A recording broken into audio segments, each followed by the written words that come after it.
Hello, hello. How's everybody doing out there? Talking shit Tuesday. That's right. We're back after a long little layoff, even though I never really took a break. We're going to talk today specifically about part shortages. Now, we talked about Stellantis, Dodge, Ram, whatever. A lot of people think that because Kuniskis is back at Ram that all of a sudden the Hellcat is going to come back. But unfortunately, according to what's the gentleman's name? The Car Wizard. I think he has his own YouTube channel, over 1 million subs on that. He's having a hard time, really hard time, finding simple parts for Hellcat builds. Head gaskets are apparently unobtainium for Hellcat motors. And I think we'll theorize and talk about why I think that's happening. And I think that kind of lets us know what's happening with this part supply. I don't think the Hellcat motor is going to end up in a Charger again. I think the Hellcat motor will end up in something else. But last time there was a part shortage like this, there was a strike. And as far as I know, there isn't a strike at Stellantis. There isn't a strike anywhere. As far as I know, it's just Stellantis is literally going down the drain pretty quickly. And also, on top of that, it looks like they're going to have a fire sale on all trucks. They're talking something crazy, like 30 or 40% off of Ram trucks. You couldn't give me a Ram truck and me not like try to flip it and sell it. I don't want to own a Ram truck unless it's a diesel. Like if the Ram lineup decides to cut MSRP hardcore, but the problem is the dealerships. The dealerships are going to try to get their fucking money. The dealerships are going to try to do stupid shit. And Stellantis has cut off a couple of dealerships in the West Coast because they were doing shenanigans. So we'll talk about that and many more things, but not before Mr. Bill O'Reilly tells us to do it live. Okay. We'll do it live. Okay. We'll do it live. Fuck it. Do it live. I'll write it and we'll do it live. Fucking thing sucks. It does suck. Let's get back to the swing of things. Enough of this time off shit. Let's get to work. PMAS. Nick James and PMAS, the cold air intake sponsor of the show.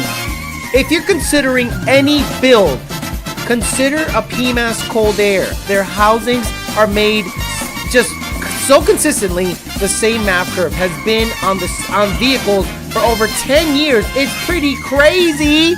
DNAPformers.com, the online parts house sponsor of the show. You're going to buy all your parts from DNAPformers.com. They're going to put the new logo on the cups. They're going to try to get you free cups for over $1,000 spent, or buy a cup for $1,000, get free parts. In Puerto Rico, the preeminent, el único boricua que tú debes llamar el Mustang in Puerto Rico.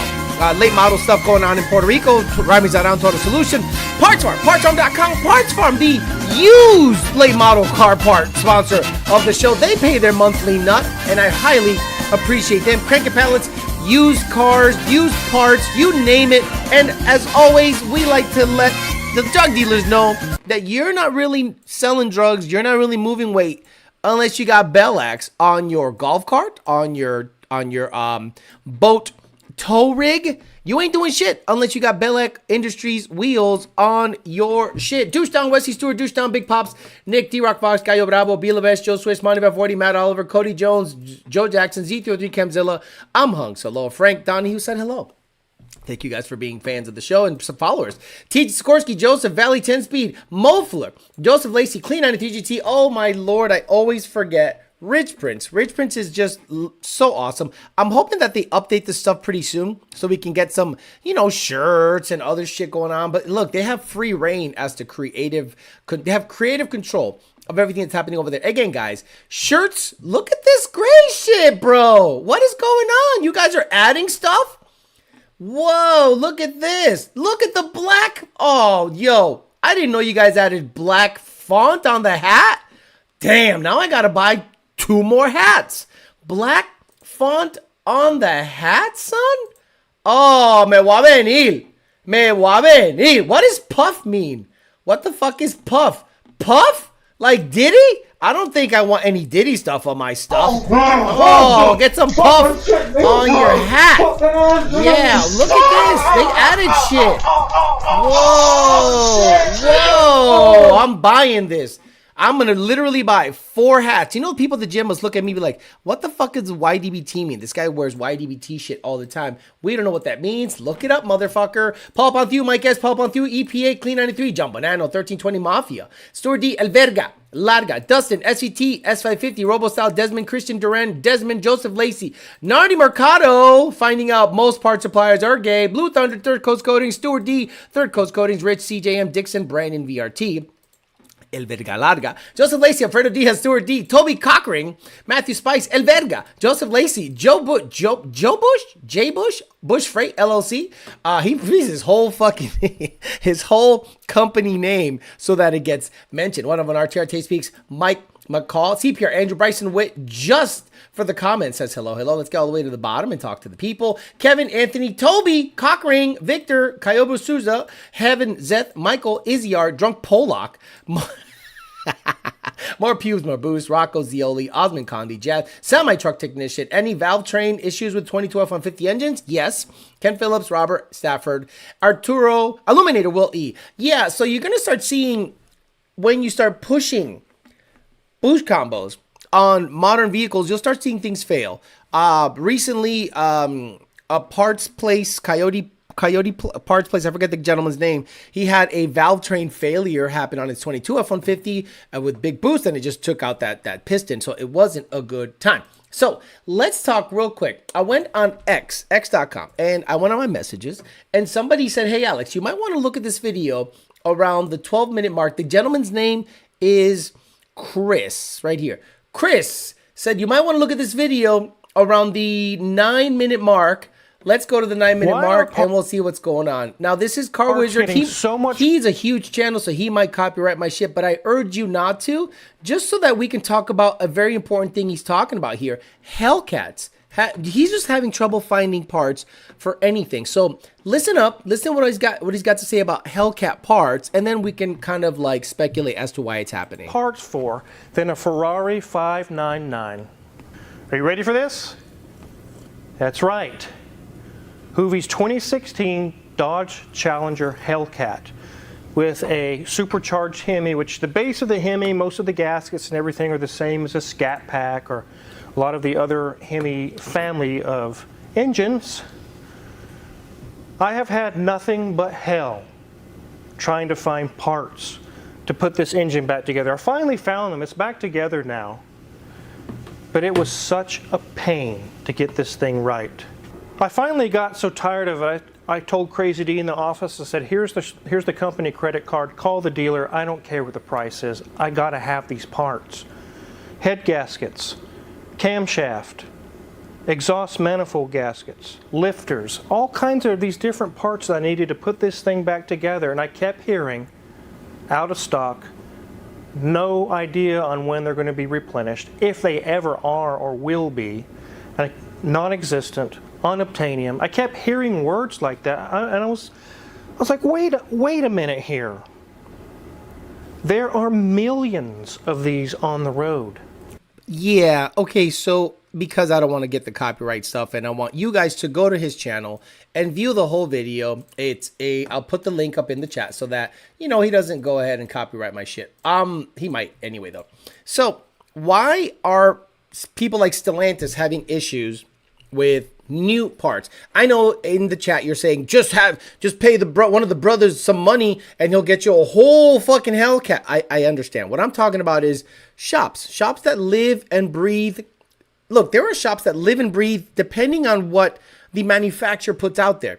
Camaro shops. Imagine if you, heaven forbid, specialized in Camaro stuff and they stopped making it. Right? Let's say that's all you did. Let's say all you did was specialize in Mustang stuff, late model Mustang stuff. You relied on the markups of Whipple, the markups of ESS, not the markups, but the margins and the injectors. And then all of a sudden, 24 Mustang comes around and you can only put Whipples on or exhaust shit. All the other stuff that people would come in for, cold airs, tuning, you can't upsell that stuff anymore. You're going to be like, holy shit. We made a complete business model based on one vehicle. So you're beholden to what the manufacturers spit out. If you happen to be a Hellcat shop, you're starting to notice that you can't find parts anywhere. And then you're going to go into a panic mode because a lot of people know that there's easy money out there. Look, we could just pump out Hellcats all day and just be good. I get it, but then eventually that's all you're known for, as opposed to being a well-rounded shop. Power by the Hour learned the hard way that they can't rely on the new stuff, can't rely on, and then the relationship with the tuner matters. Like, so many things matter that Power by the Hour said, you know what, we're better off selling parts, cranker pallets, and complete powertrains as opposed to building vehicles. So Stellantis has had a bunch of issues lately with just money. Like, no, their products are bad. Aside from the Hellcat stuff, you can't give me a Dodge truck. You literally cannot give me a Dodge truck and me say this is a good vehicle. A Jeep, you wouldn't catch me dead with a Jeep. You wouldn't catch me dead with a Dodge truck. And now, supposedly, a couple of rumors have come out saying that Stellantis is in such big trouble that they're going to obviously sell parts of the company, like split this off, split that off. Ram and Dodge will go over here, Jeep will go over here. So I'm sure there's a big hold on parts because imagine what has to happen to support a vehicle. You have to now not only have the parts available to build the vehicle, you have to have the parts available to service the vehicle, warranty the vehicle. So imagine you sell a vehicle like a Mustang, 24 Mustang. Well, let's say you have to have enough parts on the shelf or in a warehouse somewhere to cover warranty stuff. So you have a warehouse full of complete Mustang motors, long blocks, short blocks, cylinder heads, gaskets, bolt kits, flex plates, flywheels, clutches, transmissions, you name it. You guys have no idea what needs to happen in order to support one vehicle. So if Stellantis is facing, financial headwinds, they're going to start saying, well, we're not going to start stocking stuff that we're not going to cover going forward. I guarantee you can find Dodge Ram parts left and right. But the Hellcat is discontinued. It's gone. The Charger Hellcat, gone. Challenger Hellcat, gone. And there is no future for that. The only vehicle that has a Hellcat motor in it still is the Durango. So I don't know if that's a different configuration. It seems to me like that would be the same exact fucking motor. Who the fuck knows in terms of internals? I'm sure it is. It's just a matter of the chassis that they come in. So Stellantis is probably like, we're going to put everything on hold. And if you are a shop that lived and breathed Hellcat stuff, not only do you have high insurance rates, but you also are beholden to the parts game. And this happened before when there was a strike at Ford. Remember about a year ago or 2 years ago, there was a strike at Ford. And people said, you better start buying parts now because it takes a certain amount of months for that to basically shit flowing downhill, where manufacturers, contractors, suppliers stop supplying parts, or they do a strike where they don't let parts come in because they don't want to cross the picket lines. And all of a sudden you can't get simple things like starter bolts, simple things like flex plates, simple things like head gaskets and alike. That was a blip on the radar, but once the strike was settled, parts started rolling back in. So if you're a Dodge guy or a Dodge person, or you like Dodge vehicles and you happen to live and breathe the Dodge game, good luck with that. Now, on the Mustang front, this is what people don't realize that I was getting at on the Mustang front. The Mustang not being tunable killed shops. Absolutely decimated shops. If you look at the sales of the Mustang, you can almost make a direct correlation and draw a line as to how easy it was to tune, meaning availability for tuning and sales of the vehicle and the shops that were supporting the vehicles. For a very long time, 18 to 20 was the shit. Even in 21, 22, 23, you still didn't have 100% vetted tuning for 21 to 23 vehicles. And then the sales started to drop off. And you saw in 2022 or 23, the sales dipped so much so that it made me start to think. And I talked to Jake and I talked to people in the know. Guys, I have access to people that work on these cars all the time. Danny Jimenez, Chuck Wazarinsky, all these shops, Evo, all these shops that report what the customers are bringing in. If the customers are not bringing in the vehicle, or at least the vehicle cannot be supported by a shop, then that vehicle sales drops off. You and I both know there are people that want to have the latest and greatest. And if the 21 to 23 Mustang wasn't tunable right off the rip, they quit and went to a tunable platform that was hot at the moment. There is no loyalty unless you're a psychotic brand loyalist to stick with a platform no matter what. I don't know many guys that will buy a 24 F-150 and trust that tuning will come down within the year. That's it. Again, a year has come and gone because the 24 F-150 came out in the summer of 2023. So summer 2024, a year, and another 6 months, boom, we still don't have tuning for 2024 stuff. So the shops see this and they're like, there's a drop off. We can't get them for, we can only get them for like bolt-on stuff that anybody can do. The specialty shops that worked with Lund or other tuners, those guys have been left out of the loop. Now you become parts installers. Put in an H-pipe, put in long tubes, put in exhaust, and then you start seeing people promote exhaust mods and lowering kits as opposed to engine builds and Billy Badass stuff. That's why people are either sticking to the old stuff or completely switching platforms like BMW. And people like BMW are extremely smart. Now, somebody said, Alex, why is it that the Mustang is not tunable, but a brand new BMW is? As far as you guys know, those in the know in the BMW world and other stuff, can a brand new BMW be tuned right now? A 2024 M2, 3, fucking 8, whatever the hell they're called, can they be tuned? And if the answer is yes, then Ford has no excuse. Ford must have done it just for the sake of doing it. They'll probably say, oh, we have to abide by EPA standards and government laws. Well, if BMW is importing vehicles, or even smarter, assembling vehicles in the US, then does that mean that they are not beholden to those laws? And then does Ford take the route of like, maybe we got to like build it offshore or and then assemble it in the US? According to the people here, Valley 10 Speed, yes, a 2024 BMW can be tuned right now. And forget the money. Forget the money, retro gaming.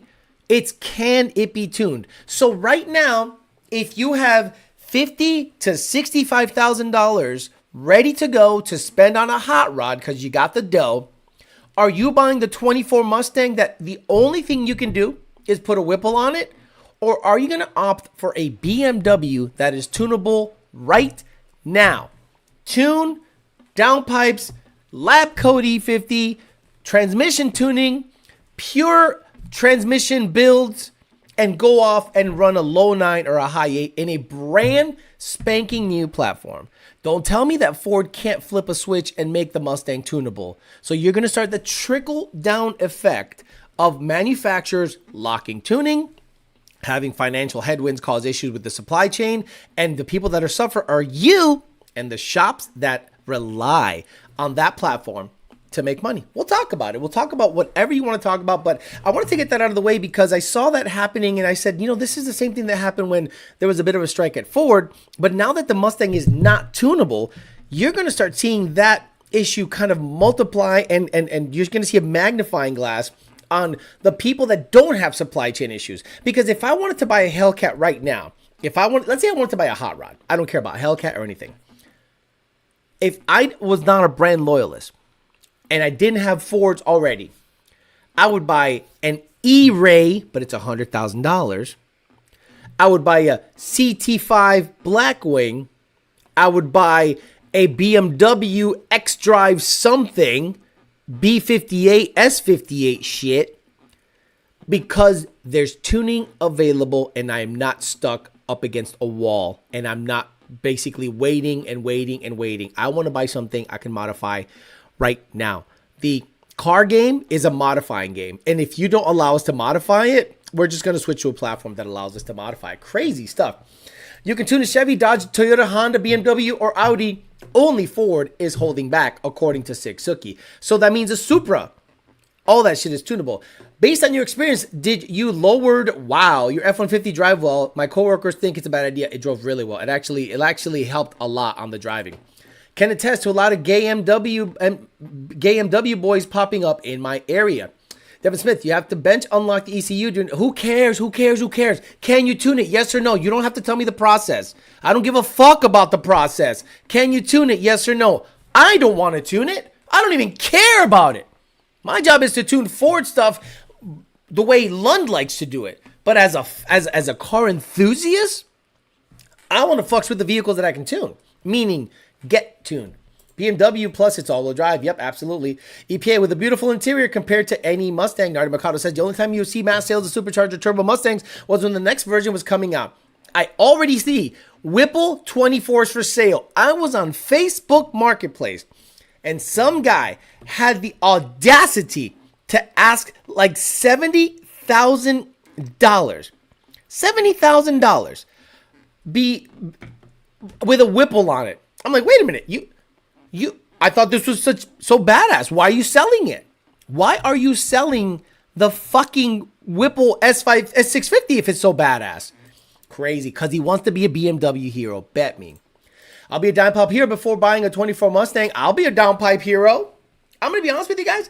This channel just needs like 150,000 subs, and I will have every platform covered.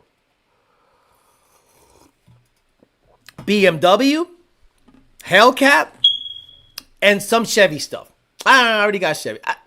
Sorry, I don't want to. Okay, maybe an Escalade V. That's it. I think Ford is sunk so far into the anti-tuning for 2024, says Slow99, that if they choose to make a Mustang tunable again, I think they would have to do it for 25 or even 26 model that uses different logic. Slow99, I can't imagine they would skip the 24. This is what needs to happen, gentlemen. An engineer needs to drop off a USB stick somewhere. That's it. That's all that. What do you think used to happen? Remember when the Roush calibration was locked forever? Remember? I remember. When the Roush 2015 to 17 calibration was super locked.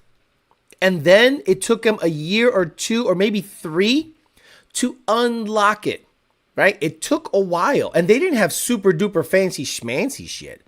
But I'm sure what happened was something fell off of a truck because the Gen 3 calibration from Roush was available right off the rip. It was available right off the rip. But in 2015, those cars were making 620 rear-wheel horsepower with LU47s and an 82 millimeter pulley and a BAP. And people were like, how the fuck are they doing that? Nobody was making that kind of power until they saw what Roush was doing. And at the end of the day, it was this. When the catalytic converters, when the car sensed that the catalytic converters were a certain temperature, it threw a bunch of fuel down its throat called cat over temp protection. And that takes the measured AFR from like 0.77779 to like 0.70 or even high 0.68, 0.69. So in order to not have it go into a rich misfire, they shoved a bunch of spark advance down its throat.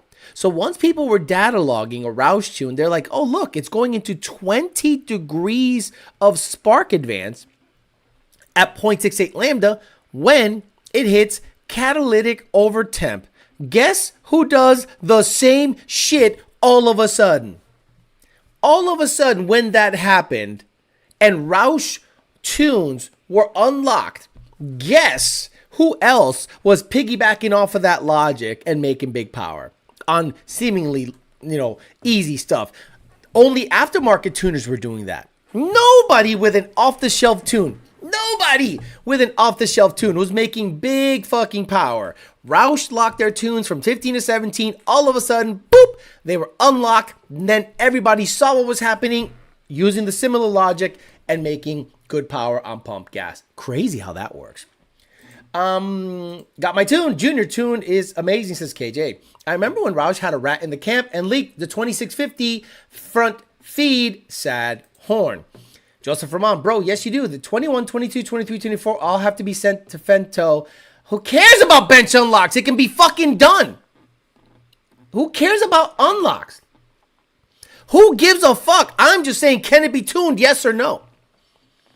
God damn it. People get into weird arguments. I can't even get the A12 files at work. Good luck, says Mad Hatter. I was telling a friend the other day that if I get sick of this 11 GT500, I'll just sell it and get an E-Ray. Guys, you think I'm... See, the E-Ray is the sleeper car. you guys, not you guys, but you guys get it. You guys are on the chat. You guys are with me on this. The E-Ray is the one to buy. This is why not everybody loves how the Z06 sounds. How many times have you heard people complain about how a Coyote sounds? Some guys want to hear a pushrod V8. They like that. So the only C8 that has a pushrod is the non-Z06, non-ZR1 versions. But the E-Ray, the fact that the E-Ray has a 200 horsepower motor driving the front wheels for a short spurt, all that car needs a Magnuson supercharger, 800 wheel, 0 to 60, 2.3, 10, 10.2, 10.1 in the quarter mile, splash some race gas in there, right? 10.2, maybe 9.9 in the quarter mile on an all-wheel drive, pushrod V8, DCT, supercharged. That's the sleeper car. A lot of people just, for whatever reason, don't agree with me, but Roshan, the guy at Boost District, he's making it happen, but he's doing it with turbo stuff, which I appreciate. I think it's great. But if you're doing street shit, I want that power on now. Track shit, you got it, bro. Turbo all day, not a problem. But I'm telling you, if I get my hands on some fucking money and I want a brand new vehicle, I'm not looking at the blue oval. Ford, you think I'm looking at any of your shit if I get some money? I'm looking at what I thought Ford should have done years ago. All-wheel drive hybrid. That's the future. The bridge between gas and electric is hybrid. And you can use hybrid. You can add weight to the vehicle. Tesla has proved it. They got 5,000 pound tanks running 9.3. So if you have a robust enough motor, enough battery, enough juice, and configured properly, the weight doesn't fucking matter. Tesla Cybertrucks are going 10.9. This is ridiculous. It's ridiculous. My boy has a twin turbo E-Ray, went 9.8 on pump gas. The E-Ray is the best trim of the C8 in my opinion. Suki, match it to the throttle body. Cobra says, I'd be better off buying a 1965-70 Mustang than a 24 Mustang. Okay, you're smoking crack now, Cobra 460. Get in one. When you look at a girl with a BBL and fake tits, you're like, man, that girl looks so good. And then you get them in bed, and you're like, this isn't what I thought it would be. I thought it would be amazing. I thought the booty would feel fucking fantastic. I thought the tetas would look great. And then you start really looking under the hood, and they got a T-shaped scar under the boob. They got a fucking scar from left to right, but they actually hit it with like vines and roses. Yeah, that's what women do. They get the tummy tuck, and then where the scar was, they put a tattoo of like vines and roses. And then the BBL feels weird. That is a 64 Mustang, 65 Mustang, 65 to 70 Mustang. Well, I'm going to get a 65. I'm going to get a 65 to 70 refurbished, Boss 429. And you get in it and it's a fucking carbureted. I love carburetors, but I know the pros and cons of having a carbureted car. One, you stink. You stink. You get in it, you're going to stink. If you think you're going to go out with dinner with your wife or whatever and come back not smelling like 93 octane, you are psychotic. Number two, they drive like shit. Unless you got a Roadster shop chassis under the motherfucker. And that is a $100,000 build. So these people that say, I'd rather buy a 65 to 70 Mustang before I get a 24 GT, drive one. You will hate your fucking life. It is shit. I hate it. I'm a Foxbody guy. They're garbage. That's why I laugh when 0304 Cobra guys talk highly about that vehicle. It's a Foxbody. That bitch is a nice Foxbody, but it's still a fucking Foxbody. So you won't catch me dead spending over $10,000, no matter what, for a Foxbody. Have you seen them at Barrett Jackson? Have you seen the 93 Cobra with 2 miles? Oh my God, that's so sick. Then you get in it, it's fucking trash. Look at that Grand National. Man, I listened to Kendrick's album and I want a Grand National. Get in that bitch. It's fucking trash. The door never ends on a Grand National. You open the door and it just is the longest fucking thing on the planet. And then when you pull it back with that little that little sling it has and it breaks off the side, you're like, why the hell would anyone buy these vehicles? Then you realize that it's all fun and games until you actually own the shit. Bro, it is trash. What Dodge should have did since they built heavy vehicles, God got pussy less headers. Got pussy less headers? You mean cat? I have a 1,000 wheel SF50. Never will I buy a GT500. E-Ray is on my radar. Hybrid is cool by me as long as it doesn't mean compromise the engine department. No, Bula. The E-Ray is a 450, if I'm not mistaken, horsepower engine and a 200 horsepower electric motor. 650 all-wheel horsepower. Did you not see the videos of what the E-Ray was doing? Did you not see the videos of the E-Ray doing a massive 4-wheel spinning drift? E-Ray drift. Dude, I saw a video when that thing first came out, and I could not believe the way the thing drifted because it's all-wheel drive. And here it is. Dude, it was such a badass video. Let me see if I can show you this. It was so cool to see what the E-Ray is capable of for hooning experiences. Let me see. There's a video from the outside. Let me see. Is this it? Let's see. Just drifting? That's, yeah.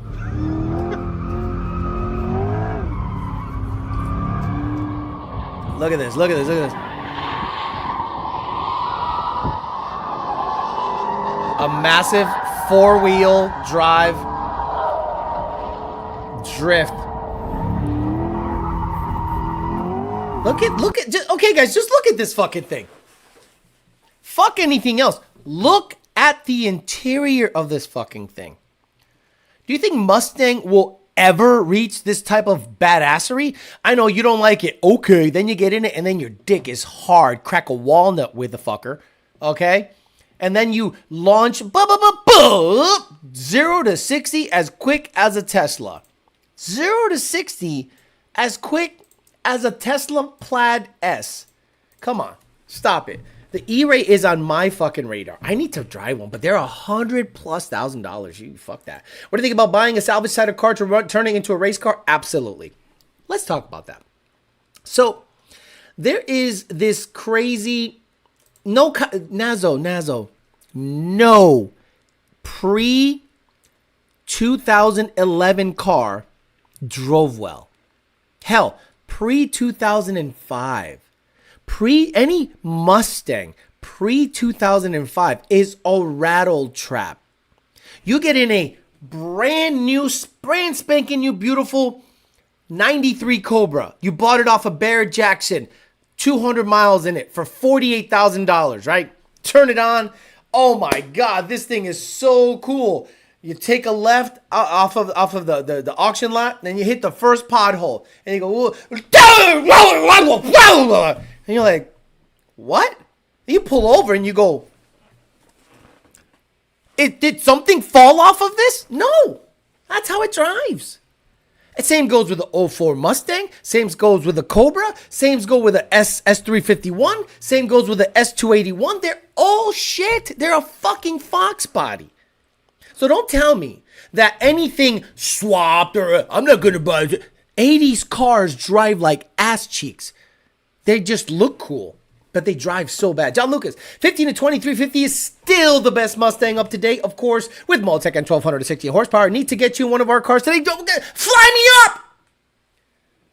I mean, you have access to a guy that has almost 80,000 subscribers. I'm the pulse of the Mustang.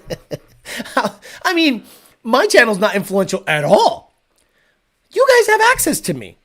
Oh, hey, Alex, can we put you up somewhere? Have you drive one of our cars? Feed you? Make a favorable video? Bro, come on. You guys have video people. You guys have excellent videographers. You have 10K cameras. Have me up and do crazy shit. I don't know what the hell y'all waiting for. I can't believe people don't take advantage. Crazy. Anyway, so talking about buying a salvage car in order to make it a race car. Let's talk about that. So there has been this weird thing that people do that I don't understand. So when you go racing, and I'm saying at the highest level, when you go get your car chassised up, they don't use anything. They don't use any.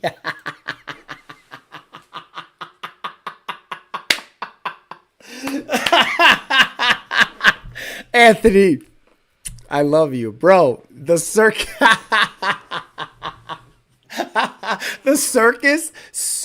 reference is goated. I mean, unbelievable.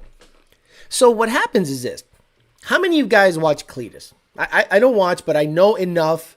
I watch the CJ Race Car channel. They build badass stuff. So he ended up sending Mullet, okay? Think about this. Here is a car that has gone 650 to 7.0. It's good enough right now to run 6.5 to 7.0 with a big block motor, turbo 400. It can do drag week. It can do race week. It can do Rocky Mountain. It can do all that stuff, right? So they take that car and send it to CJ and ship a car down, bro. You know where it's not frozen, John Lucas? Palm Beach, Florida. Anyway, but yeah, we'll work something out, brother. You have access to me, bro. You guys, I think so highly of you guys. Please, if anyone wants me to rep their shit, let me know. I'll gladly give you some shine. So he sent his car to CJ Race Car people, and what do? They use nothing of it. They use just the shell.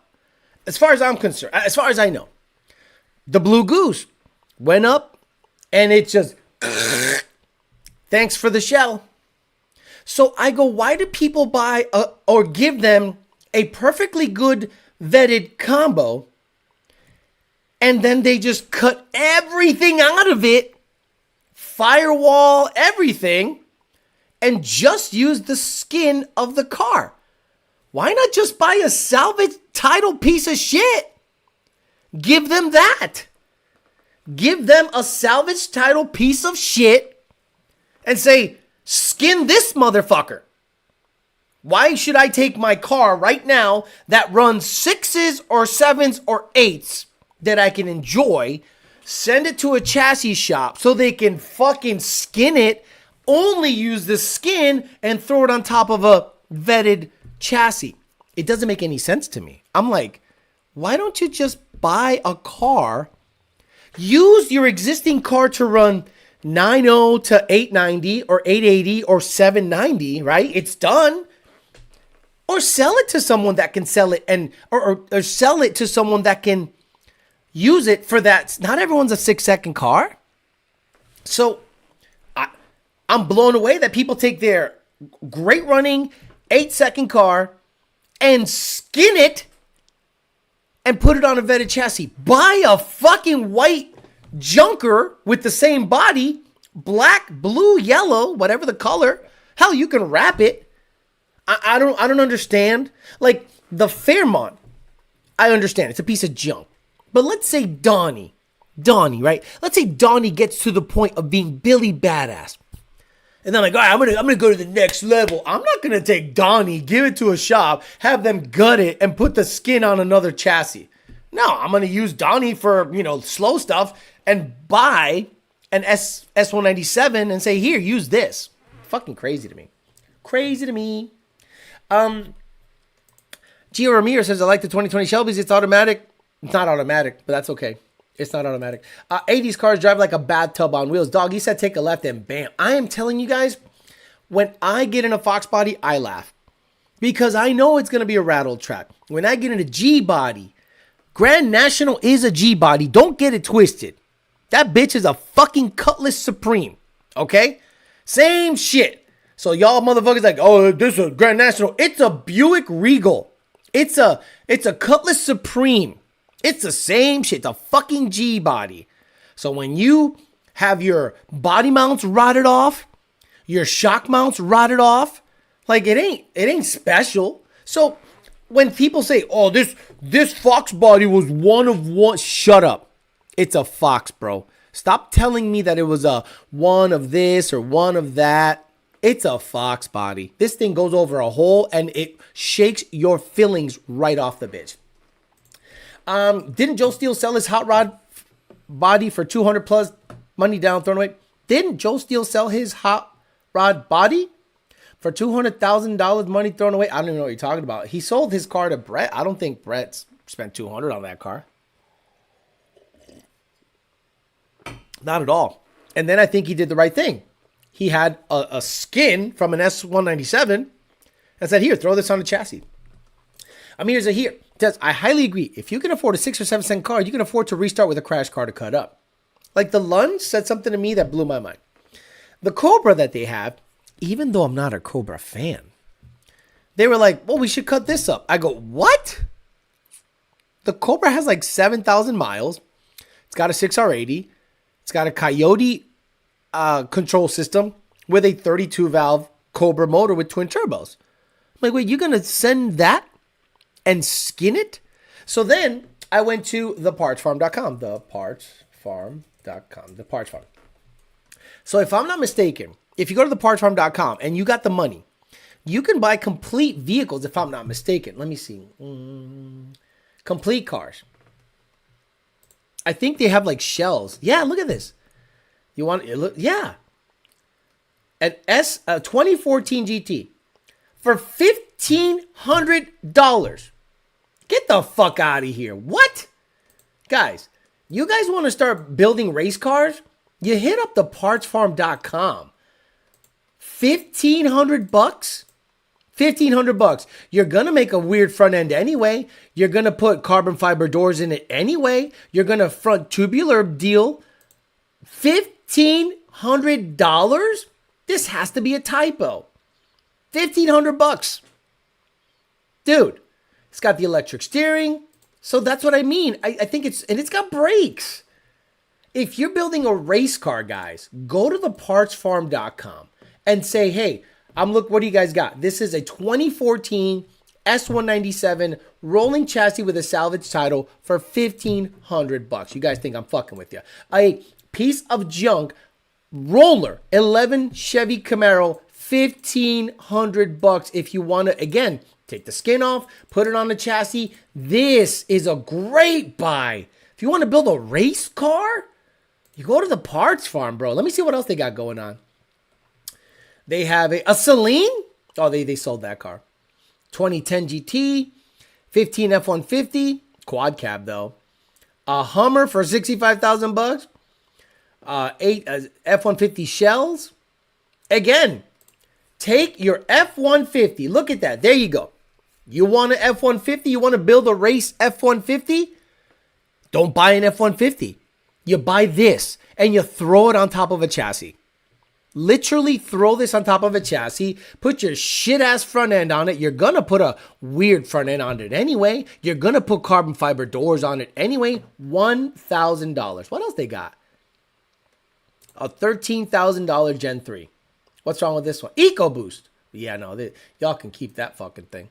Y'all can keep that fucking thing. Anymore? So there you go. So for people that are considering taking their car to the chassis shop, buy an already, that's an F50. Yeah, exactly. It's crazy. It's amazing how much driving difference between an S550 and an S197, let alone anything built way back in the last century. I caught myself. Okay. So there's a lot of these podcasts popping up. And again, guys, I'm not trying to say I'm like the best, but I'm the best.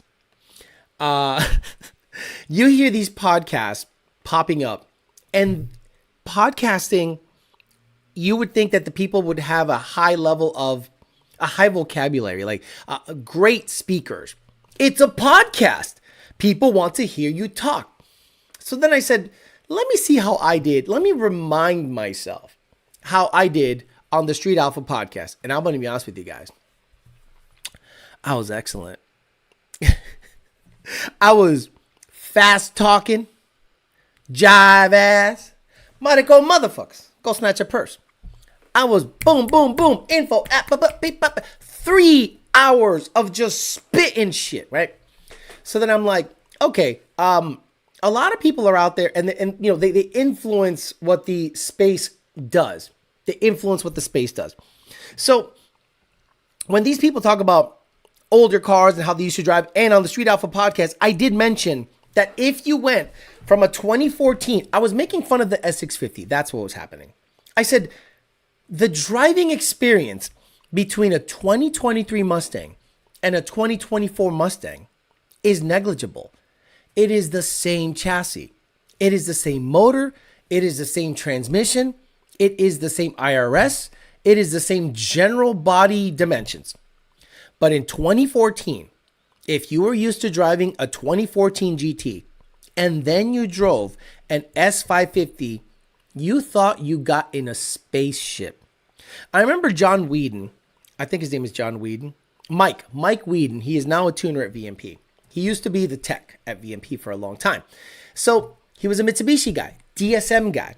So he was very mechanically inclined, way more than I was. He's excellent. I thought he was such a good tech that he could come into the tuning world and thrive, and he did.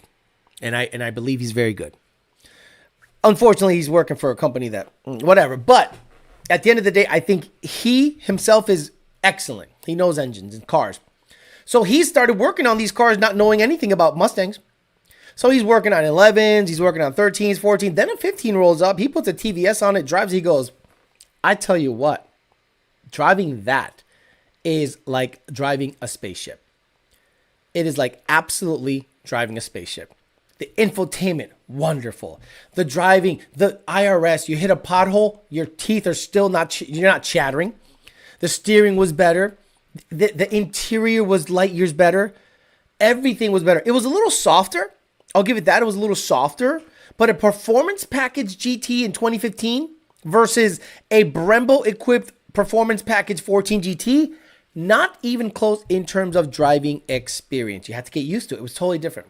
So when they changed generations from Gen 3 to Gen 4, I thought there would be a huge difference. What's the difference? Imagine having a Supra and they call it a different generation, but it's the same Supra. It's the same Supra, just a different motor, maybe a couple. You're like, wait a minute, what's different? It's like the GTR. You guys can school me on the GTR because I don't know shit about GTR. But hasn't GTR been the same since like 2011? Let me see. What year did the GTR R34? GTR R34 introduction. No. Is it R34? I'm sorry. What's the new one? Not R34. What's the new GTR? You guys would know. New GTR chassis designation. I thought it was R34. Sorry. What the fuck? Oh, you killed me. Nissan GTR. Here we go. 2x2. Can you just tell me the fucking year started? 74, 2002, Skyline. In 2000. I'll rely on the chat. The chat's way better at this than you guys. Thank you, R35. I apologize. Oh my God.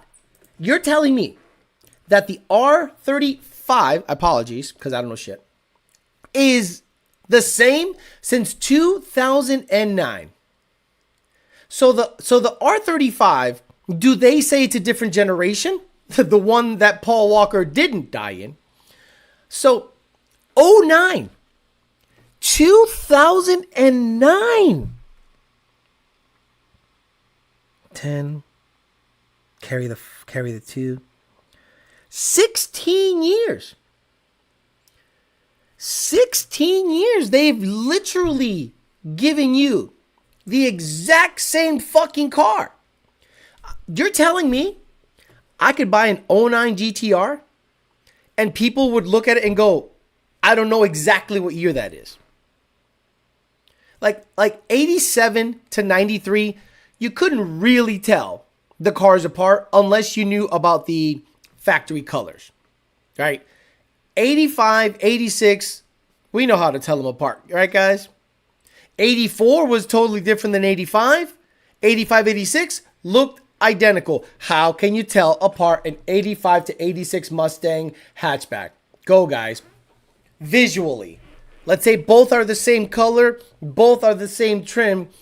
Without getting underneath it, how can you tell the difference visually between an 85 GT and an 86 GT? Go. Go. There's only one difference. One difference. You'll know what I'm talking about. Updated engine, like 20 horsepower, facelift. Paul Walker died in a Porsche Carrera GT. Oh, you're right. He did die in a GTR. Well, there goes that theory. That's funny. I think he got a facelift in 15, and again, recently just got a facelift, same motor, same trans, 09 to latest. Nope, just facelift, just facelifts. Right. Imagine owning a 09 GTR and being confused for the new one. Crazy. Oh, I love ya. Monty 540. Monty 540 and Naldo and TJ and Mustang Dennis. Thank you so much. You guys are great. The third brake light on the hatchback wing was there in 86. It was not there in 85. There you go. That's it. 86 has black trim and third brake light. Does he have the Diddy Lincoln as the profile pic? 85 has charcoal trim. Stop it. 86 had charcoal trim too, because I owned one. The R35 would be better explained in trims than generations. Okay, so that's the problem with me and Mustang. They call it the Gen 4 Mustang, and then they dared call it the S650. No, this is an S550 and a half. I wouldn't have cared if you called it what should have Ford called the Gen 4, quote unquote, Gen 4 Coyote equipped Mustang? Why did you call it the S650? The chassis is the same. As a matter of fact, if I'm not mistaken, aren't there assholes already making retrofit kits for these cars? They're retrofitting the 24 nose into a 2018 to 2023. Why the fuck would you want to do that? Why on God's green earth would you want to make your 18 to 23 Mustang look like a 24 Mustang? Right. I think it should have been called the S550 and a half or the S55 5. Absolutely. All fives. S5555. That would have been interesting. An S550 and a half would have been great. But no, they dared put lipstick on a pig and tell you it's a completely different thing. 86 came with a mullet. I like it. S551 since they added weight. That's funny. Gen 2 to Gen 3 was the bigger change than the Gen 3 to Gen 4. The Gen 2 15 to 17 had an MT82 where fifth was 1-to-1. And then in 2018, they different transmission, MT82 D4 version, different motor, DI equipped 302 with better cams, better valves, higher compression. They changed stuff. What the fuck did they change on the Gen 4? One more throttle body. One more throttle body. And untunable. And the worst selling Mustang in its 60-year history. How about them apples? I can't believe that Ford did such a crazy faux pas. Just wait till 2024 facelift on S197 comes out. Triple knuckle sounds cooler than Dork Horse. Since they love Porsche so much, they should have named it S550.2. Because 18 to 23 looks like a Ford Fusion, I like the 2018 to 2023. I like them. Call me crazy. I love the headlights. You look, 2018 Mustang headlights. I thought they were so cool. What the fuck are they doing? Call me crazy. These headlights are fucking badass. When they turned down, they were bright as hell. And then you do a 2015 Mustang headlight. Right? There you go. This is a great comparison. Look at that. That was just so cool. I like how they wrapped the amber underneath it. It looked like Johnny Five Alive. Who's Johnny? He said.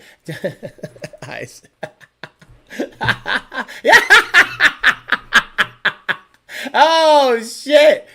Johnny 5. Yeah, exactly. This is literally Oh, see? This looks like a fisheye. But this one looked like Johnny 5 Alive's eyes. And people, I guarantee there's Zoomers. They're like, what the fuck robot is that? You don't know the movie Short Circuit? This is AI before AI was AI. Johnny 5 disassemble? Johnny 5 disassemble. That was AI. Just think, a Mustang 2 sold more than the S650. Oh my God. 1974 Mustang sales figures. Oh my Lord. Holy shit. You guys want to be mind blown? The worst generation Mustang in history is the 74 to 78 Mustang 2. Look at the sales figure. In 1974, they sold 385,000 units. 75, 188, 76, 187, 77, 153, 78, 192. 1979 is when 1979 Mustang sales figures. Oh my God. Oh, we got to see this. Oh, we got to see this. CJ Pony Parts, shout out to them. So each new generation, let's go. 69 to 70 was a big change because the 69 Mustang, actually 1969, 69 Mustang. Okay, let's look at a 70 Mustang got the big body, right? Mustang. Or was it 71? Oh, I think it's 71 got the big body.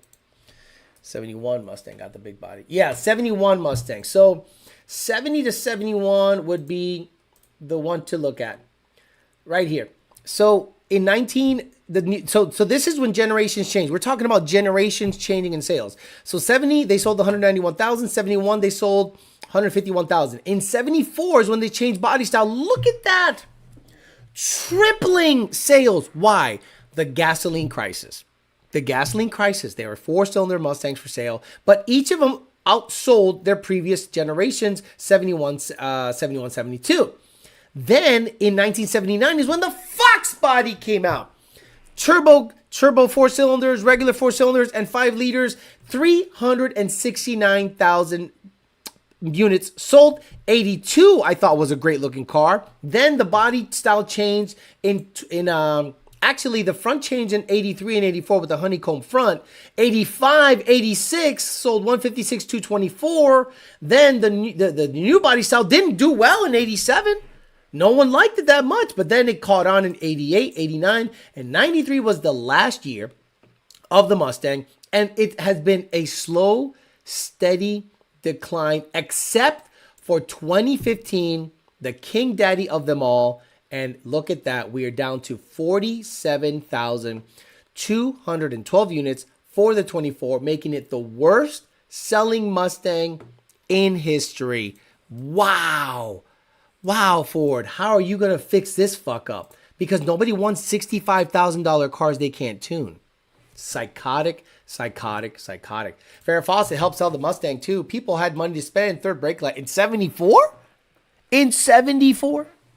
Are we not surprised by that? Mustang 2, aka the Pinto. I thought 18 to 23 looked goofy when they came out, but over the years they've grown on me, and now I like them better than the 15 to 17. I like how the 18 to 23s look.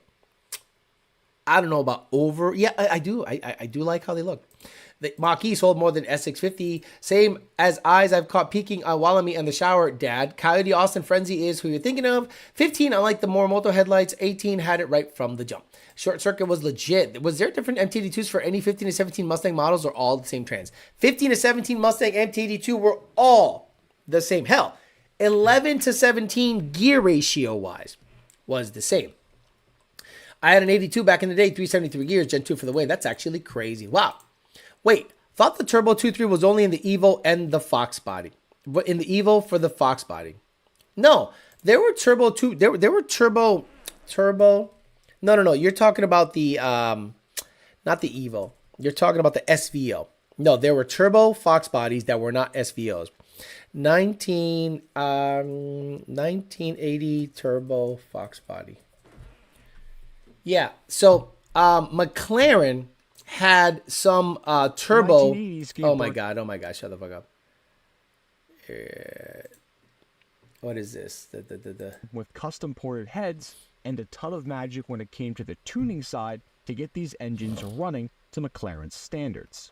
The real X factor for these M81s was the manual boost controller that... Wait, where's the boost? Where's the turbo? This guy's talking too much. Yeah, there were turbo Mustangs that were not SVOs.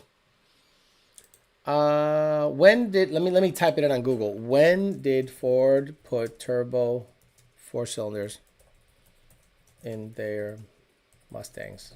I thought it was 1980. Yeah. Ford's first, okay, this is according to the AI on Google. Ford's first turbocharged 4-cylinder engine in Mustangs was 1979 with the introduction of a 2.3-liter turbocharged engine option. Although this early version had reliability issues, it was only available for a short period of time before being significantly improved and reintroduced in 1983. The most notable Mustang with a turbo 4-cylinder was the 84 SVO, which featured a 2.3 turbocharged intercooled engine with unique bodywork. But other Mustangs that were not the SVO had turbo 4-cylinders because I'm old enough to remember seeing them on the road. Alex, you're so right. I spent a fortune making a Foxbody great. Again, it just wasn't. Please, guys, do yourselves a favor. If you're looking at a Foxbody right now, you want to hear who are the most psychotic people on the planet? People that do rotisserie restorations on Foxbody. You need to be studied. Like when you die, your brain needs to be given to research to see how the fuck it functioned. They went, wait, sir, we got a brain here we need to study. Oh, was he a genius? No. Was he a psychopathic killer? No. Well, what's so special about his brain? He rotisserie restored a Foxbody. Oh my God. Get him on the slab right now. Look at this. This guy's like psychotic. If you actually take a Foxbody, strip it down to nothing, and you put it on a rotisserie, you fucking sandblast it. Hey, you do all this shit. You put in the best control arms, the best steering rack, the best everything. Turn it on, and you're like, all right, honey, let's go get ice cream in our freshly restored Foxbody. First pothole. The fuck are you doing? Stupid. John Lucas. Didn't Ben Stoner do that to his Cobra? John Lucas. Didn't Ben Stoner rotisserie fucking do his shit? Like, he actually he rotisserie like the whole fucking thing. This is what you do to a Foxbody, guys. You put new suspension on the bitch, subframe connectors, and maybe some battle boxes and some new bushings in the steering, and that's it. And you put a turbo LS, Coyote, big block, and you fucking run 8s or 7s in the quarter mile. That's what you do. You crazy people. Now, this is the reason I say that. Fox Bussy. Damn, I strip. I swear to God, Ben Stoner did that. Ben Stoner, I love you. Please still have me up there, but I'm going to look you up on Facebook. And I swear to God, I thought I saw your ass restore a Foxbody. Stoner. Here you go. Benjamin Stoner, head of maintenance. He got good looking family. Good for him. Good for him. Like that's an American family. I'm not gonna put him out there. Oh, he don't got his shit. He don't got his shit public. He got his shit locked down. Oh, Perry's not my friend anymore. Were we ever friends? He probably like, fuck this guy. Oh man, this is great. So yeah, apparently I can't see his photos. I probably got blocked because I said something bad one time. Shop chassis will be popular. Buying $35,000 is going to mean 50, 60, 70, and a headliner. Right, a headliner. Exactly. John Lucas confirms that Ben Stoner, his brain needs to be studied. He took a Foxbody. Exactly. That's the problem. It's a Fox. Your back is still going to sweat up against those cloth seats. In about a month or two, the more you drive it, you're going to get the gangster lean. Fox bodies have a gangster lean. Why? One of the little brackets breaks on the seats, and you always lean to the right.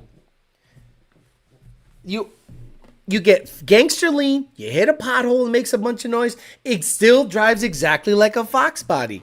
So imagine rotisserie doing your whole shit. Now, Roadster Shop, if I'm not mistaken. Roadster Shop, Fox body chassis. This is the only way to make a Fox body halfway decent. You get the Roadster Shop chassis. That's what you do. You don't rotisserie restore a fucking Fox. You get the body and you throw it on top of a modern C-channel, square tube, Billy Badass, IRS. That's what you do with a Fox body. If you're going to rotisserie do it all. But the problem is, how much is a Roadster Shop chassis? This is the only way to do a Fox body, gentlemen. There is no other way. The other way is throwing a fucking LS in it or a Coyote, and you just send it down the track and hope it goes straight. How much is this? Holy shit! Oh, guys, get ready. $15,495. Okay, let's have a conversation, gentlemen. Put up in the chat. Would you buy a modern interpretation of a Fox body if Ford made it in the Mustang? Ford went retro with the 2005 Mustang, making it look like a 60s Mustang. And then they went full modern Euro with the 15 Mustang. Would you buy a modern interpretation of a Fox body? I'm saying hatch. I'm saying notch. I'm saying GT. I'm saying LX. I'm saying give them an LX version, hatch, no spoiler. Give them a GT version, hatch with spoilers. Give them a fucking basic ass notch. I'm saying the trunk has to be prevalent. None of this swooping shit. We need to be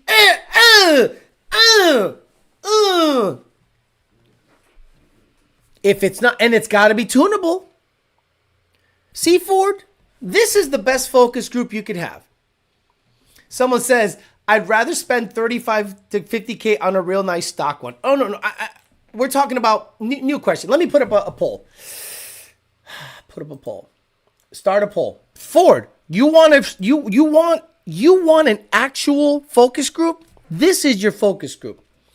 Would you buy a modern interpretation of a Fox body Mustang? And I'm going to do yes or no. And fuck me, where is it? Start poll. It's going to be over 85% yes. It's going to be over 85% yes. Give me an LX. Give me a GT. We're old now. Fox body guys are old now. So, all we got to do is be like, oh shit, you're coming after my heart. And then Ford, you offer the colors that came in those vehicles. That weird red. That Calypso notch. A Calypso green. Oh my Lord. The weird color palettes of the 80s. Stop it. John Lucas says, I bought me a clean Dodge Omni goes like hell turbo so we can blast around our period correct cars. Leaving my bone stock as I want original experience makes you appreciate what we have today. We're old. Let's go look for the last half hour of the show. Mustang Foxbody colors. Mustang Foxbody colors. Oh. Look at this. Look at this. Shit. Wild strawberry. Medium red. Vermilion. Performance red. Bimini blue. Bimini blue notchback. Twilight blue. Ultra blue. Deep emerald jewel green like the 7-Up cars. 7-Up car. That's right. That green. Give me that green. Okay? Where are we at? Fuck we at? Medium titanium. Oxford white. Titanium frost. I'm telling you, if you went out there and started fucking around and making these weird color palettes that they had in the 80s and make a modern interpretation of a Fox body, you don't think that'll sell more than 40? I'll buy one. You don't think that'll sell more than 40,000 units? Oh, my Lord. Oh, my Lord. Oh, and that's stupid. Dude, give me that. Give me that. Give me that. Oh, my Lord. This car's wheels cost more than my life. Look at this. Strawberry. Look at these weird colors. These cool fucking colors. To this day. To this day. To this day. To this day. To this day. To this day. People look at Ford F-180s.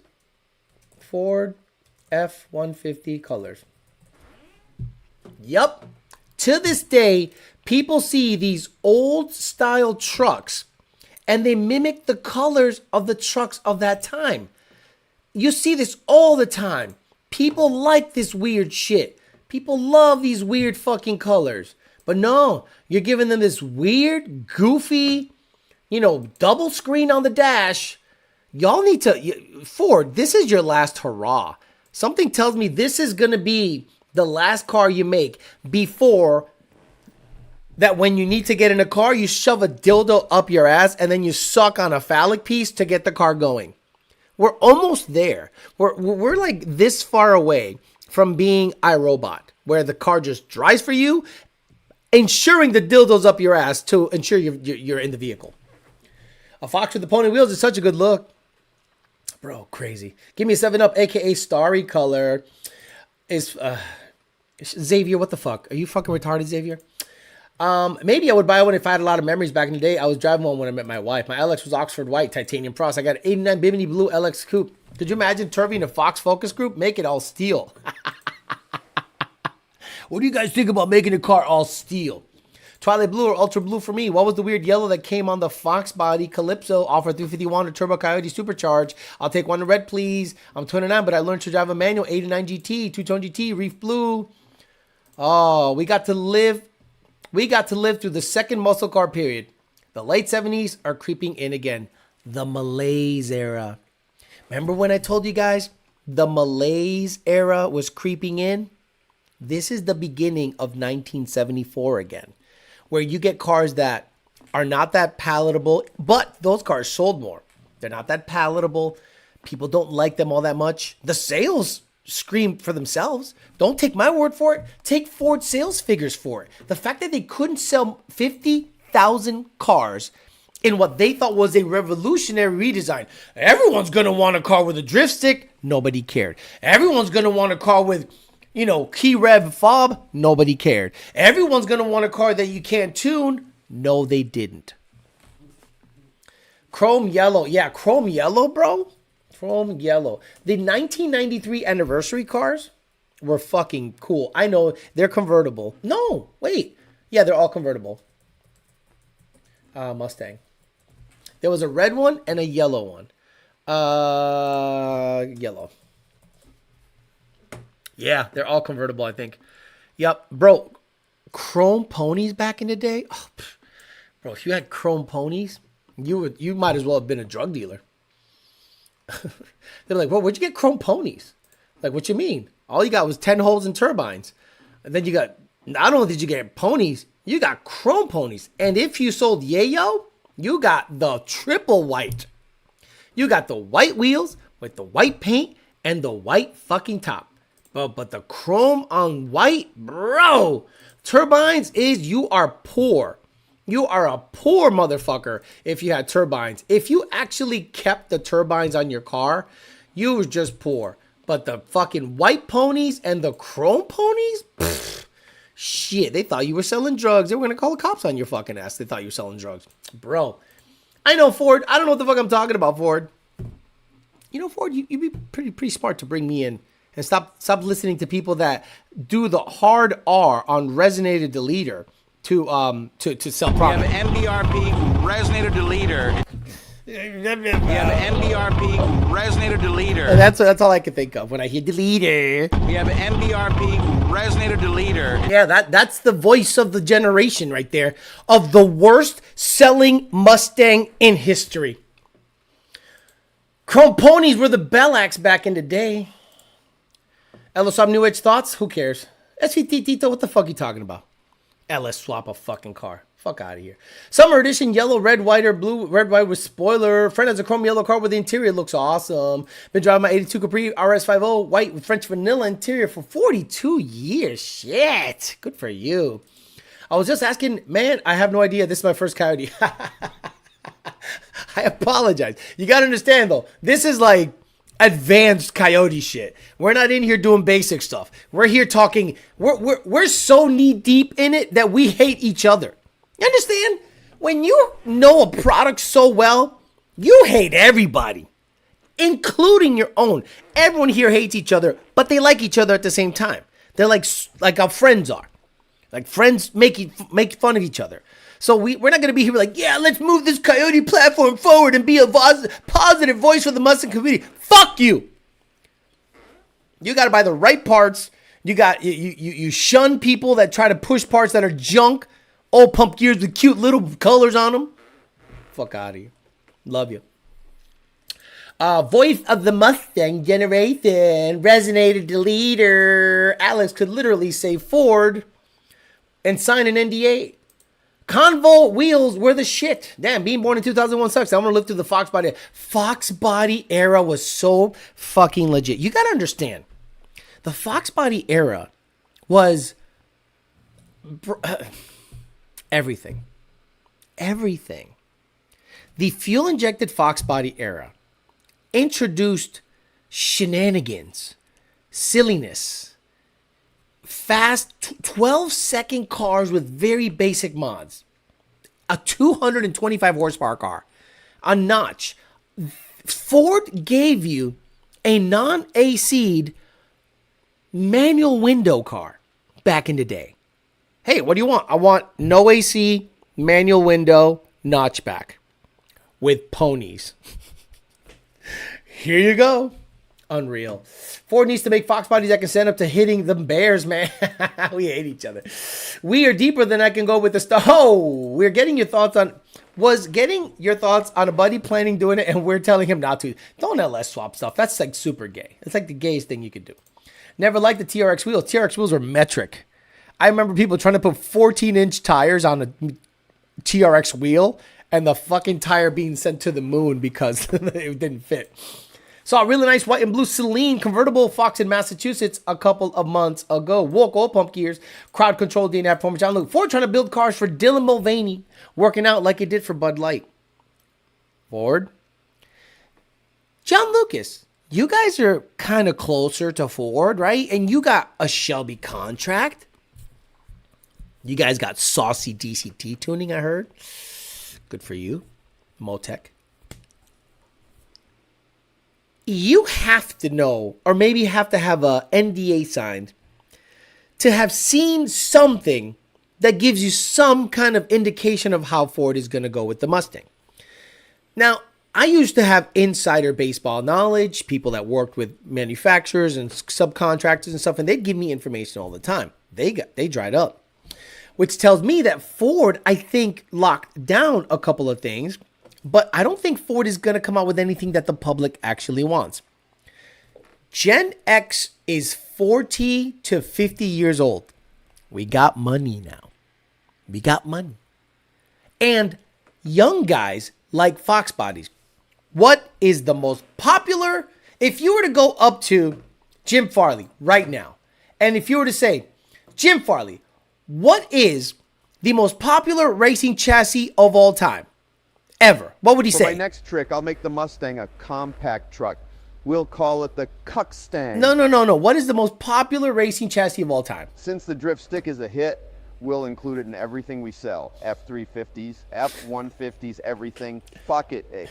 EL. No. But I need to know, like, if you go drag racing and you see what are the most the most common chassis you see out there. We can't sell these pieces of shit to the public, so we'll let our UAW dickheads buy it. Hopefully, they won't buy a test. Again, I'll ask you one more time. What's the most popular racing chassis of all time? Take my ass, Elon Musk. Okay, so he obviously doesn't want to answer. It's the Foxbody. Every fucking fast car, every racer, if you ever gotten into any type of racing, you had a Foxbody. They're so cheap, so plentiful. I can go on Facebook Marketplace right now and type in Foxbody Mustang. There are thousands of them. So you don't think a resurgence of that body style, or at least an interpretation, a modern interpretation of that body style, wouldn't be wildly popular now? The Foxbody transcends generations. Gen Xers, Gen Millennials, and Gen Z that get into racing look at a Foxbody and go, that bitch is bad. So you don't think a modern interpretation of the Foxbody would be a winner? Get rid of this S650 shit. Start fresh. I know it's a huge undertaking, but you love burning money anyway. Hell, you lose $5,000 every time you sell a Mach-E. So why not give it one more shot, one more Hail Mary, and see if you can actually do the AI design me a modern Foxbody. Not that hard for it. Let's go to Grok and let's see if Grok can do that. Let's see. This is X's Grok. I pay. So make a modern Ford. Make a modern Ford Mustang. Wait. Show me a modern version of a Foxbody Mustang. A Foxbody. Watch it be like a Foxbody Mustang. Show me a modern version of a Foxbody Mustang Grok. This is AI stuff. Let's see what it comes up with. End the show here. Wow, you're fucking retarded. See, that's the problem with AI. You have to like speak stupid. Make it look like a 87 Mustang. Okay. I gotta start again. How do you do this? How do you like focus mode? Grok. Here you go. Okay. Make a modern version of a 1993 Mustang. Watch it show me a 1993 Mustang. Yeah, it's not that good. Hey, Elon, I guarantee I can make Donald Trump dunking a basketball. Oh my Lord. Oh, it looks like a Thunderbird. All right, they basically made a Thunderbird. Make it more modern. Make it more modern. Okay. Wow, this thing is slow as shit. It's on my internet connection. I guess we'll chat with the people while this happens. Foxbody modern interpretation will be fully respected. Shouldn't have sold your red Mustang, Theo. I can buy another one. That's not a problem. Okay. Looks okay. It's having trouble. It's really having trouble. So I'm trying to think. This is awful. I'm trying to think. It's a Crown Vic crossed with a Mustang. It's the bit rate. Take that, Elon. Yeah, Elon Musk, you're doing really bad. Make it more modern.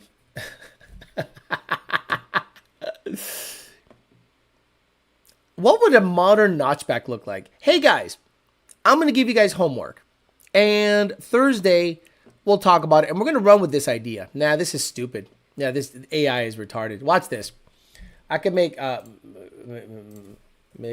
picture of Donald Trump dunking on LeBron James. I guarantee it's badass. It's like Donald, like with a crazy crossover, just dunking in his face.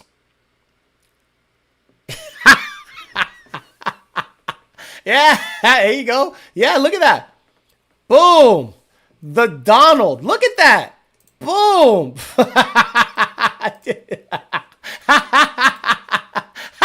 What the fuck is wrong with his arm? Oh, Donald, I hope you're okay. Oh, yeah, that's right. Look at that. See? I mean, it tried. Wow, AI really has nothing. Like, don't be afraid of AI. AI is absolutely retarded and shit, and there's no future for it. As it stands right now. Hey, Alex, I have a manual Gen 2 E85 Lund-tuned car, first time going boost, and I have the option of a Roush 2.3 or Predator 2650. Which would you recommend for 700, 800 horsepower semi-daily Jeep? 100% the Roush 2.3. The 2650, in my opinion, for you can grow with the 2650, but I think the 2650 is too much blower to keep at a low horsepower number, and I think you'll feel a more torqueier version of boost with a 2.3 liter blower. So I highly suggest you get a 2.3 liter blower and forego the 2650. Xavier, are you fucking retarded?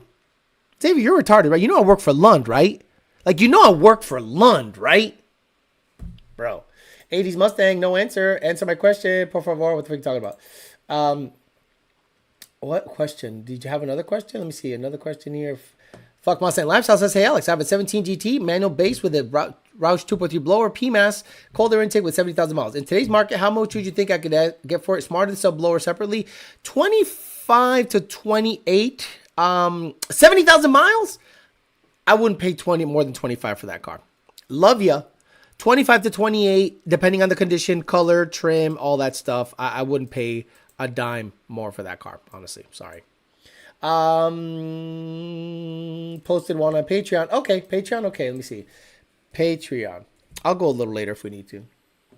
I need a homework, guys. You guys need to make AI modern interpretations of Foxbody. Submit them to Patreon or my email, ydbtforlife@gmail.com. Yes. Look at that. See, guys? If Ford made something like this, not exactly, but let's say Ford, was like, let's FAFO. Oh, what the fuck happened here? There we go. Something around that, but it has to be, a little rounded. Look at that. Look at the people getting after it. A modern interpretation of again, guys, these are Fox bodies. These are not modern interpretations of Fox bodies. These are absolute. Patreon is legit. Okay, we're getting there. You see what I mean? So if Ford did something like this, I think, it would take off. I think it would do well. So this is the best thing about being on Patreon. You can chat with the people here, show us your build, sell stuff. Again, Patreon, $15 a month. You have access to me, DM me. We could talk build stuff. You have access to people that are like-minded. There's about 200 people on there right now. I posted one on Patreon as well. This is what ChatGPT said it was look like. There's a dude on IG. That's more like it. That thing is wild. I have those exact same wheels on my Gen 3 Honda Civic headlights. These to be teal. That'd be sick. Let me see if the guys on Patreon keep posting. Nope, they're good. So I think you guys should do that. We should do that as a homework thing. So let's do this, guys. Let's end the show here because we can do this. Let's test our influence and let's see how much we can influence the market. Let's all of us do this, and we will do a show on Thursday of your renditions or modern interpretations of a Foxbody Mustang. Again, guys, it has to be a modern interpretation. Don't just show me a Mustang. Don't just show me a Foxbody and say, look, do that. No, it has to be a modernized interpretation of it. And we'll talk about it. John Lucas says, people are always trying to act like AI is going to replace everything. Art, humor, true thought will always require a talented human to create anything worthwhile. Exactly. AI can only show you what it has been taught because AI goes through machine learning. And if the machine learning is skewed in a woke way or in a lazy way, the AI will be woke and lazy and won't learn past the teacher, the learning machine that it's getting from. All right, guys, I'm going to get out of here. So please get me some modern interpretations of Fox bodies. I'm going to try to reach out to people to see if they can give me some kind of like ideas. I'll pay for them if I need to, some rendering, something like that, something nice. And we can then talk about what Ford needs to do to fix the slumping sales of the Mustang, because the 25 Mustang is here. It looks no different than the 24, and it is even less tunable because it supposedly has twin processor bullshit that makes it hard to decrypt or whatever. So I suspect 25 sales figures will be worse than 24, and maybe we can help in saving the Mustang going the way of the Camaro, the Charger, and the Challenger. Guys, thank you very much for hanging out with me on Talking Shit Tuesday. Had about 500 people on today. Nice to see the viewership go up again. We'll talk again on Thursday on YDBT Daily. Have a good rest of your